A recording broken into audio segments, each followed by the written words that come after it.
بسم اللہ الرحمن الرحیم۔ صحیفہ سجادیہ، دعائے وداع ماہ رمضان۔ اس دعا کو ہم 3 حصوں میں تقسیم کر سکتے ہیں۔ رمضان کی فضیلت، رمضان میں ہماری ذمہ داری، آنے والے ماہ سیام کی تمنا۔ اے اللہ، اے وہ جو اپنے احسانات کا بدلہ نہیں چاہتا،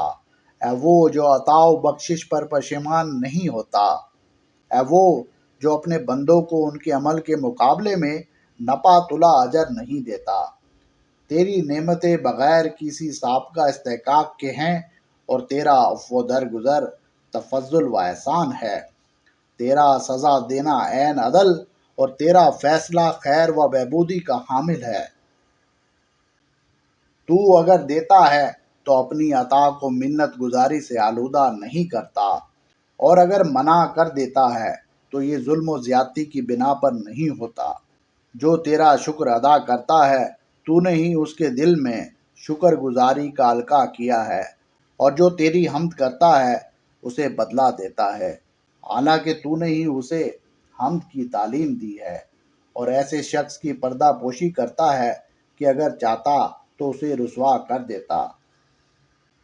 کہ اگر چاہتا تو اسے نہ دیتا، اور ایسے شخص کو دیتا کہ اگر چاہتا تو اسے نہ دیتا، حالانکہ وہ دونوں تیری بارگاہ عدالت میں رسوا اور محروم کیے جانے کے ہی قابل تھے، مگر تو نے اپنے افعال کی بنیاد تفضل و احسان پر رکھی ہے، اور اپنے اقتدار کو عفو درگزر کی راہ پر لگایا ہے، اور جس کسی نے تیری نافرمانی کی تو نے اس سے بردباری کا رویہ اختیار کیا،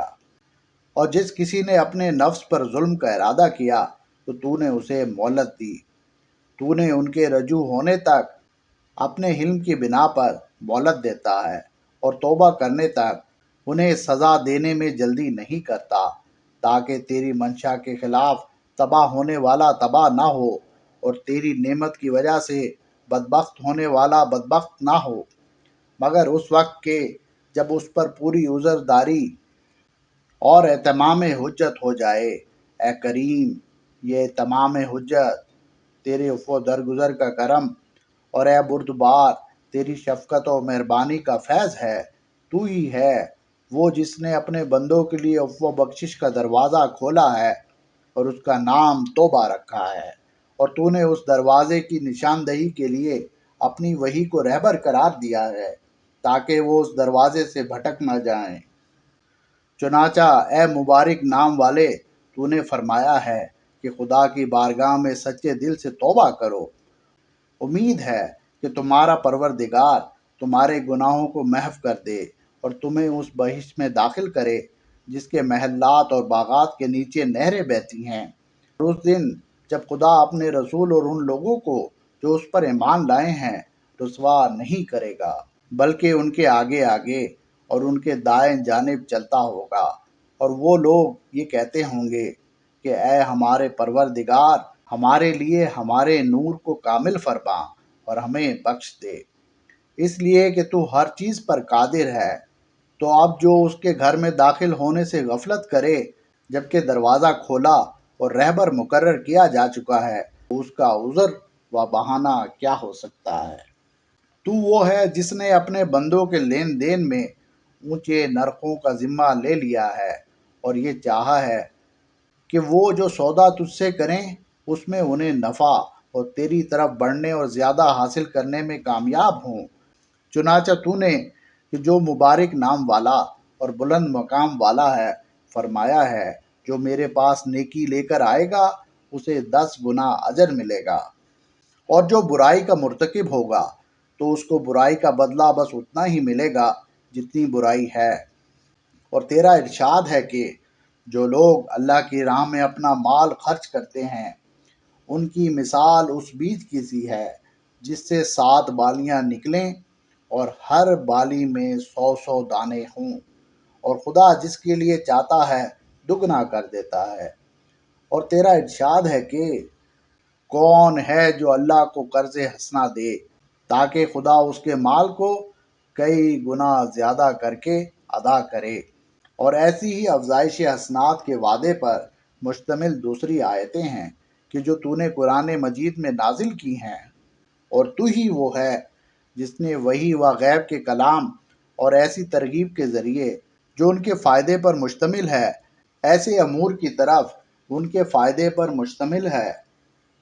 ایسے امور کی طرف ان کی رہنمائی کی کہ اگر ان سے پوشیدہ رکھتا تو نہ ان کی آنکھیں دیکھ سکتی، نہ ان کے کان سن سکتے، نہ ان کے تصورات وہاں تک پہنچ سکتے۔ چنانچہ تیرا ارشاد ہے کہ تم مجھے یاد رکھو، میں تمہاری طرف سے غافل نہیں ہوں گا، اور میرا شکر ادا کرتے رہو اور ناشکری نہ کرو۔ اور تیرا ارشاد ہے کہ اگر میرا شکر کرو گے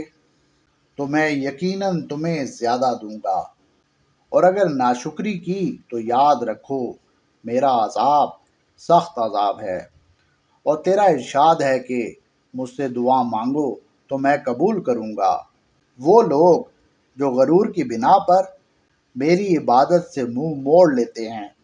وہ عنقریب ذلیل ہو کر جہنم میں داخل ہوں گے۔ چنانچہ تو نے دعا کا نام عبادت رکھا اور اس کے ترک کو غرور سے تعبیر کیا، اور اس کے ترک پر جہنم میں ذلیل ہو کر داخل ہونے سے ڈرایا۔ اس لیے انہوں نے تیری نعمتوں کی وجہ سے تجھے یاد کیا، تیرے فضل و کرم کی بنا پر تیرا شکریہ ادا کیا، اور تیرے حکم سے تجھے پکارا، اور نعمتوں میں طلب افزائش کے لیے تیری راہ میں صدقہ دیا، اور تیری یہ رہنمائی ہی ان کے لیے تیرے غضب سے بچاؤ اور تیری خوشنودی تک رسائی کی صورت تھی۔ اور جن باتوں کی تو نے اپنی جانب سے اپنے بندوں کی رہنمائی کی ہے، اگر کوئی مخلوق اپنی طرف سے دوسری مخلوق کی ایسی ہی چیزوں کی طرف رہنمائی کرتا تو وہ قابل تحسین ہوتا، اور پھر تیرے ہی لیے حمد ستائش ہے، جب تک تیری حمد کے لیے راہ پیدا ہوتی رہے، اور جب تک حمد کے وہ الفاظ جن سے تیری تحمید کی جا سکے، اور حمد کے وہ معنی جو تیری حمد کی طرف پلٹ سکیں باقی رہیں۔ اے وہ معنی جو تیری حمد کی طرف پلٹ سکیں باقی رہیں۔ اے وہ جو اپنے فضل و احسان سے بندوں کی حمد کا سزاوار ہوا ہے، اور انہیں اپنی نعمت و بخشش دے ڈھانپ لیا ہے۔ ہم پر تیری نعمتیں کتنی آشکار ہیں، اور تیرا انعام کتنا فراواں ہے، اور کس قدر ہم تیرے انعام و احسان سے مخصوص ہیں۔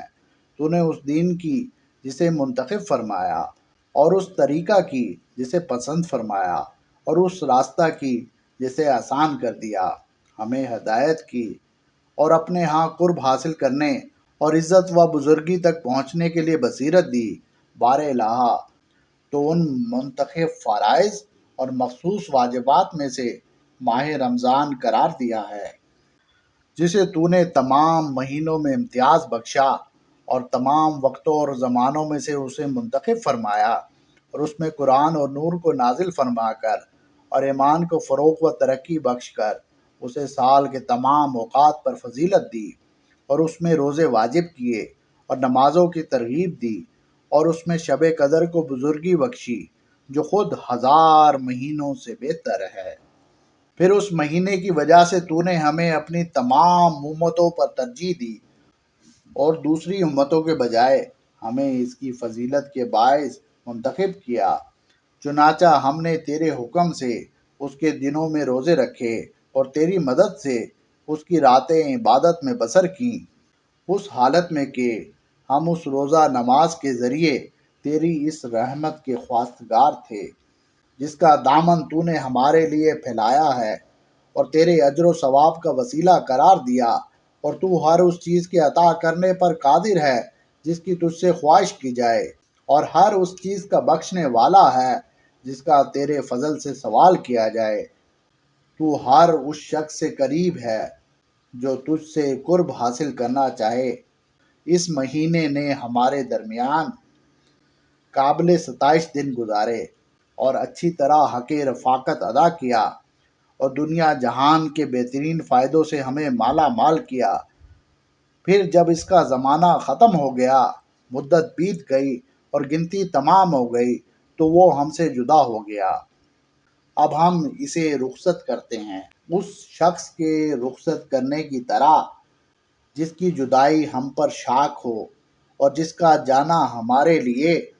غم افزا اور وحشت انگیز ہو، جس کے عہد و پیمان کی نگہداشت عزت و حرمت کا پاس اور اس کے واجب الادا حق سے سبک دوشی